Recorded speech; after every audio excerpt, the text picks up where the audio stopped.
Resurssitehokkuus. Ei pelkästään luonnonvarojen tehokasta käyttöä, mutta myös sivutuotevirtojen, veden, sähkön, lämmön, energian, laitteiden sekä tilojen maksimaalista käyttöä. Resurssitehokkuus on tärkeä asia luonnon monimuotoisuuden säilyttämisen kannalta. Sillä on mahdollisuuksia pienentää päästöjä, jätteitä sekä energian kulutusta. Resurssitehokkuuden parantaminen voi lähteä pienistäkin ajatuksista, jolla voidaan saavuttaa suuria säästöjä luonnon sekä talouden kannalta. Tässä on Resu Greenford. Hän on resurssitehokkuuden supersankari.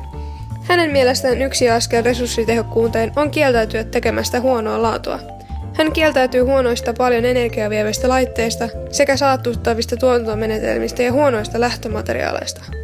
Hänen mielestään olisi tärkeää käyttää mahdollisimman vähän ja saada siitä mahdollisimman paljon irti. Hänen mielestään on tärkeää uudelleen käyttää esimerkiksi käytetyistä paistorasvoista voi hyvinkin tehdä biodieseliä. Öljy on jo kerran käytetty munkkien paistamiseen, mutta niitä voi silti tehdä menovettä reesulle.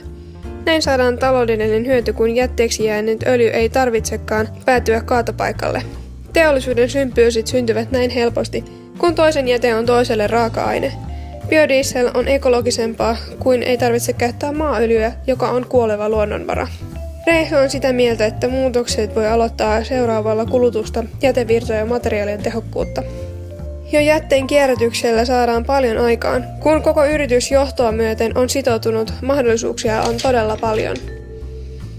Reesu voivottelee, kun resurssitehokkaaksi ryhtyminen voi olla todella hankalaa. Vaikka uusi ajattelu on aina hyvä juttu, voi matkalle tulla monia mutkia. Se voi maksaa ensi alkuun todella paljon. Tietoa ja taitoa ei välttämättä ole, mutta mistä sitä saisi? Mitä jos ei tahdokaan? Entä jos idealle ei saada nostetta? Mitä jos niin ei saakaan tehdä? Laki kieltää.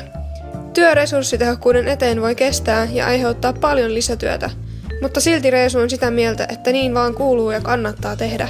Resurssitehokkuudella on teoriassa rajattomat mahdollisuudet. Suomessakin syntyy 70 miljoonaa tonnia jätettä, joka kaikki on potentiaalista raaka-ainetta. Euroopassa hävitetään 5 miljardin euron edestä potentiaalista raaka-ainetta. Mikäköhän mahtaa olla koko luku näille samoille asioille koko maailmassa? Turku AMK ja Turun Science Park toteuttavat yhdessä projektia, jonka tavoite on tehdä resurssitehokkuudesta Varsinais-Suomen vahvuus. Tästä on hyvä esimerkki uusikaupunkilainen Sympimar, joka onkin edelläkävijä. Reesun mielestä suljetun kierron konsepti Sympimarilla on todella mahtava. Siinä ollut perimmäinen ongelma oli, että mitä tehdä perkuujätteelle, jota oli niin paljon, ettei edes turkistarhoille se kelvannut. Tuntui hölmöltä viedä isoja määriä jätettä kaatopaikalle ja vielä maksaa siitä, Rami Salminen kertoo Sympimarilta. Näin suljettu kierto siis toimii. Kaloista puristetaan öljy biodieseliksi, loppumasta taas jatketaan biokaasuksi. Biokaasulla voidaan tehdä sähköä ja lämpöä.